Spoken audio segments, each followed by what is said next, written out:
The cinematic recap presenting the BFG. It means Big Friend Giant. Movie की शुरुआत में हमें 10 साल की छोटी बच्ची दिखाई देती है जिसका नाम सोफी होता है और वो एक असाइलम में रह रही होती है क्योंकि उसकी माता पिता की मृत्यु हो चुकी है। सोफी को नींद न आने की बीमारी थी और इसीलिए वो पूरी रात जागकर गुजार लेती थी और असाइलम में फिरती रहती थी क्योंकि उसे पूरी रात ही नींद नहीं आती थी। और हर बच्चे की तरह उसका भी एक डर था कि एक बाबा जी है जो रात के अंदर में आते हैं और बच्चों को उठाकर लेके जाते हैं और उसको खा देते हैं। एक बार जब सब लोग सो रहे होते हैं तब उसे एक बिल्ली की आवाज़ आती है। अब क्योंकि उसे नींद नहीं आ रही थी इसलिए वो उसे देखने के लिए बाहर जाती है। जब वो बालकनी में होती है तब वो देखती है कि कुछ बिल्लियों ने डस्टबिन को गिराया होता है। तभी वो देखती है कि बिल्डिंग के पीछे से एक जायंट का हाथ आता है और उस डस्टबिन को उठाकर उसी जगह पर रखता है जहाँ से वो डस्टबिन गिरी थी। इसके बाद देखती है कि बिल्डिंग के पीछे से काफ़ी बड़ा जायंट उसके सामने आता है। सोफी उस जायंट को देख चुकी थी और वो भी देख चुका था सोफी को।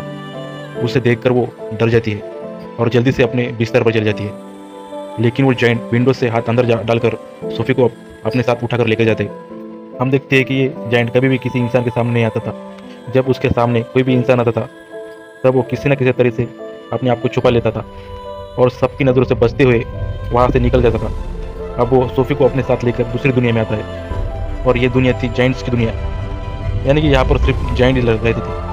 और यहाँ पर सोफी देखती है कि ये काफ़ी बड़ा घर है। वहाँ पर हर एक चीज़ बहुत ही बड़ी थी जायंट की तरह। सोफी वहाँ से भागने की कोशिश करती है जिस पर वो जायंट कहता है कि यहाँ से भागने का कोई भी रास्ता नहीं है, इसलिए तुम यहाँ से कहीं भी नहीं जा सकती। ये सुनकर वो डर जाती है और वो नोटिस करती है कि एक बूढ़ा जायंट है और वो जायंट सोफी को एक पैन पर रख देता है और बोलता है कि वो उसे बहुत भूख लगी है, इतनी भूख लगी है कि मुझे अब भूख कंट्रोल ही नहीं हो रही है।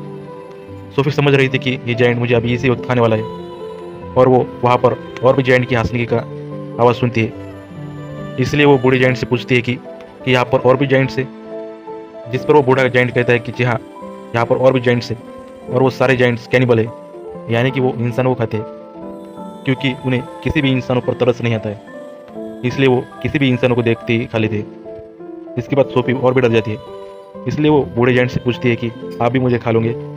इस पर वो बूढ़ा जायंट कहता है कि नहीं, मैं इंसानों को नहीं खाता हूँ क्योंकि मैं एक वेजिटेरियन हूँ, इसलिए मैं सब्जियाँ खाता हूँ। इसके बाद हमें पता चलता है कि वो एक अच्छा जायंट है। वो उस बूढ़े जायंट से पूछती है कि आप इंसान को नहीं खाती हो तो इसलिए मुझे यहाँ पर क्यों ले गया हो, क्योंकि मैं वेजिटेरियन हूँ और मैं खाने में सिर्फ सब्जियाँ खाता हूँ। इसके बाद हमें पता चलता है कि ये बूढ़ा जायंट एक अच्छा जायंट है। तभी सोफी उससे पूछती है